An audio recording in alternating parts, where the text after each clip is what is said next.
Selamat datang kembali di kanal Sisa Cerita Horor, tempat di mana kisah-kisah lama yang terlupakan kembali hidup dan membawa sesuatu dari balik gelap. Inilah Sisa Cerita Horor, perjanjian pesugihan di pabrik sawit.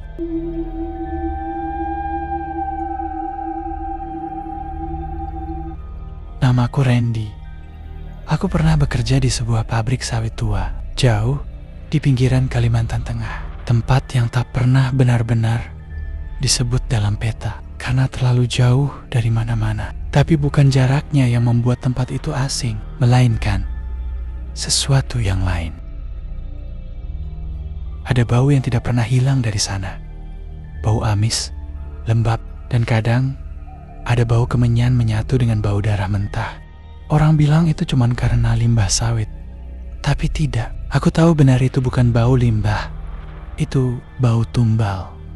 Aku mulai kerja di sana karena kepepet. Setelah ayahku meninggal, aku harus jadi tulang punggung keluarga. Seseorang memberiku rekomendasi. Pabriknya besar, gajinya tinggi, tapi ada syarat tak tertulis. Jangan pernah tanya kenapa pabrik itu tetap jalan walau sepi pesanan. Pada hari pertama aku datang, aku sudah merasa ada yang aneh. Mesin-mesin tua tetap berfungsi, padahal listrik sering padam. Pabrik itu seperti punya energi sendiri. Penjaga malam yang kami panggil Pak Owing selalu menyuruh kami pulang sebelum maghrib. Kalau kamu masih di sini lewat jam 6, jangan salahkan siapa-siapa kalau kamu nggak bisa pulang. Aku pikir itu cuma mitos, tapi malam itu, malam keempat aku lembur sendiri.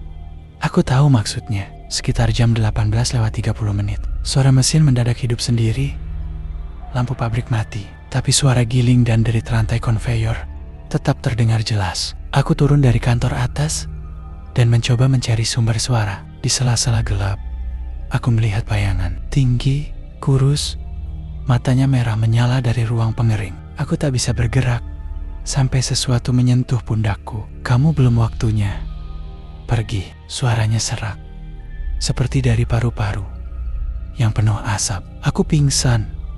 Keesokan harinya, tubuhku ditemukan di depan pos satpam. Tidak ada yang mengaku memindahkan tubuhku. Mulai hari itu, aku sadar tempat itu punya aturan tak kasat mata. Dan satu persatu aku mulai tahu bahwa pabrik itu hidup karena perjanjian. Perjanjian pesugihan yang dibuat oleh pendirinya Tuan Arman, seorang pengusaha yang dulu miskin tapi tiba-tiba kaya raya. Orang bilang dulu setiap bulan malam Jumat Kliwon, satu orang dari desa sekitar hilang. Mereka bilang tubuhnya ditanam di bawah pondasi ruang produksi dan darahnya menjadi bahan bakar kesuksesan. Tapi saat aku mulai menggali terlalu dalam, aku sadar perjanjian itu belum berakhir. Dan sekarang giliran aku yang dilibatkan dalam ritual terakhir. Aku masih menyimpan satu foto dari malam itu. Foto dari kamera CCTV yang menangkap bayangan tinggi besar berdiri di belakangku. Tapi anehnya, CCTV itu tak pernah aktif di malam hari. Dan kini, aku harus memilih melaporkan semuanya ke polisi atau menyelesaikan perjanjian yang belum lunas. Sejak malam itu, aku tak pernah bisa tidur tenang. Setiap malam Jumat, mimpiku selalu sama. Aku berada di ruang pengering, dikelilingi tandan sawit yang menghitam. Dan di ujung ruangan, sosok tinggi bermata merah itu masih berdiri, menatapku. Aku sudah mengundurkan diri dari pabrik, pindah ke kota, bekerja di bengkel kecil. Tapi malam-malamku tetap rusak.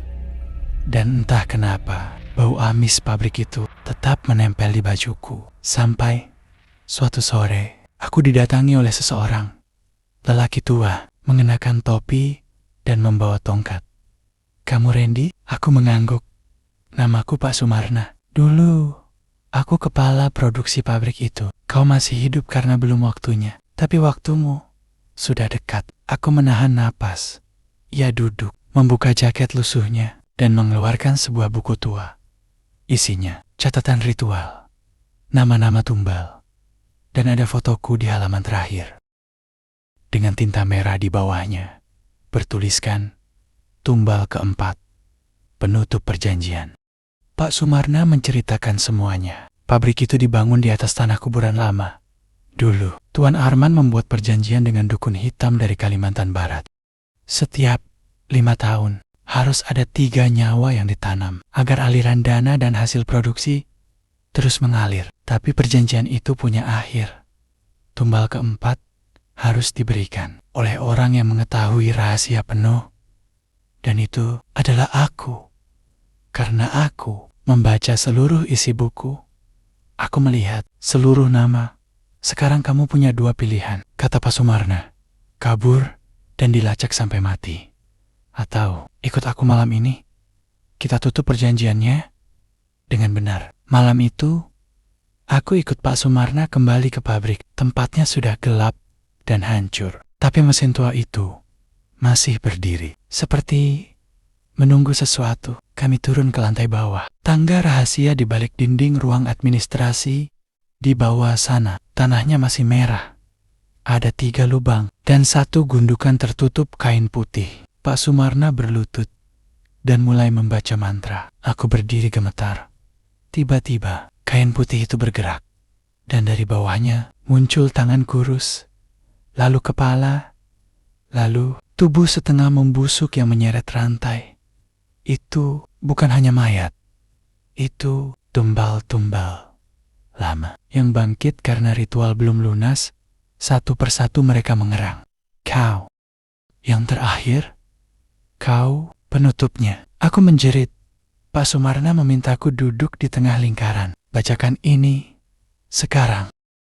Tapi sebelum aku sempat bicara, salah satu dari sosok itu memelukku dan membisikkan, kalau kau tidak menggantikanku, tubuhmu akan kugunakan. Lalu semua menjadi gelap. Aku terbangun di ranjang rumah sakit. Sudah 2 hari aku koma, kata perawat. Tapi tak ada yang tahu siapa yang membawaku ke sana. Dan lebih anehnya lagi, di kamar rawat itu, di dindingnya ada noda merah yang membentuk angka 4. Aku kira semuanya sudah selesai.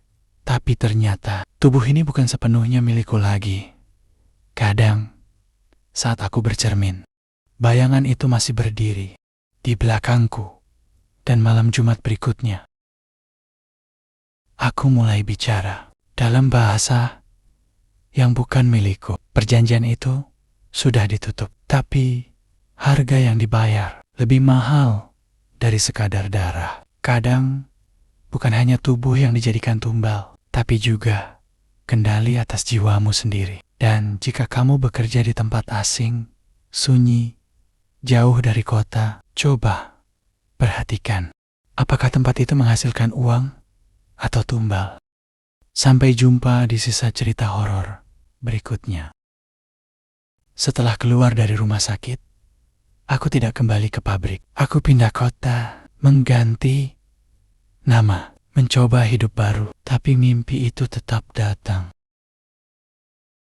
Setiap malam Jumat, aku berdiri di depan cermin, dan dari belakangku muncul sosok hitam tinggi dengan wajahku sendiri. Aku merasa kehilangan kendali. Kadang, aku berbicara sendiri. Kadang, aku mendengar suara-suara dari balik saluran air. Dan yang paling parah, tanganku sendiri pernah mencoba menuliskan sesuatu tanpa aku sadari. Kata yang aku tulis, satu lagi. Aku menemui Pak Sumarna lagi. Tapi rumahnya sudah kosong. Tetangga bilang, ia menghilang seminggu setelah membawaku ke rumah sakit. Tapi di lantai rumahnya, aku menemukan lingkaran garam dan 1 buku kecil yang dibungkus kain kuning. Isinya nama-nama tumbal, peta pabrik, dan 1 catatan terakhir. Bayangan terakhir harus dikurung, bukan diusir. Aku akhirnya mengerti, ritual malam itu tidak sempurna. Bukan aku yang menutup perjanjian, tapi bayangan yang menggantikan aku. Dan sekarang, ia ingin tubuh ini sepenuhnya. Aku kembali ke pabrik itu. Kali ini, sendirian. Bangunannya hampir roboh, tapi 1 ruangan tetap utuh. Ruang mesin utama. Cerminnya masih ada di sana. Cermin yang digunakan Tuan Arman untuk melihat hasil tumbal. Aku berdiri di depannya. Dan kali ini, aku berbicara langsung. Apa yang kau inginkan dariku? Dan dari balik cermin. Bayanganku menjawab, bukan tubuhmu, tapi namamu. Karena jika aku punya nama, aku bisa hidup. Aku sadar, ini bukan lagi tentang pesugihan, tapi perjanjian yang membuka pintu ke makhluk tanpa identitas. Aku membaca ulang buku itu. Ada satu kalimat penting, akhiri dengan darah, bukan dengan kata. Aku ambil silet dari tas, menyilet jari, dan tulis namaku sendiri di lantai pabrik, dan bakar buku itu di hadapan cermin. Bayanganku berteriak, dan kaca bergetar. Mesin tua menyala sendiri. Dan tiba-tiba, semuanya hening.